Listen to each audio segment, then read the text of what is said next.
জুনায়েদের বলা শেষ কথাগুলো। আম্মু, আমি আজ স্কুলে যাব না।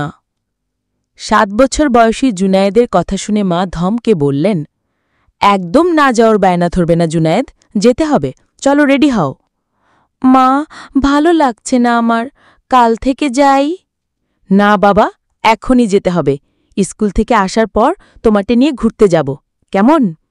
জুনায়েদের চোখ চকচক করে উঠল, বলল, সত্যি? হ্যাঁ সত্যি। জুনায়েদকে স্কুলের জন্য রেডি করে মা আর ছেলে বেরিয়ে পড়ল। স্কুল গেটে জুনায়েদকে নামিয়ে মা হেসে বললেন, আম্মু, বাসায় গিয়ে চিকেন রান্না করব তোমার জন্য, ঠিক আছে? ওকে আম্মু।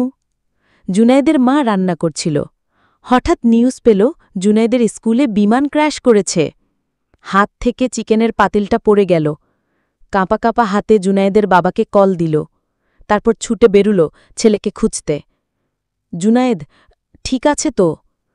তারপর 2 ঘন্টা খুঁজার পর হঠাৎ দেখতে পেল পোড়া দেহ নিয়ে জুনায়েদ তার আম্মুর দিকে এগিয়ে আসছে। মুহূর্তেই পড়ে গেল মাটিতে। শেষ নিঃশ্বাস ত্যাগ করল জুনায়েদ। কলিজা কাঁপিয়ে দেওয়ার মতো চিৎকার করে উঠল জুনায়েদের বাবা মা।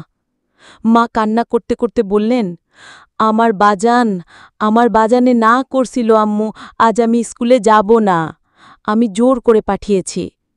আমার বাজানের আজকে বিকেলে ঘুরতে যাওয়ার কথা ছিল আমার সাথে। ও বাজান, চিকেন খাইবা না তুমি?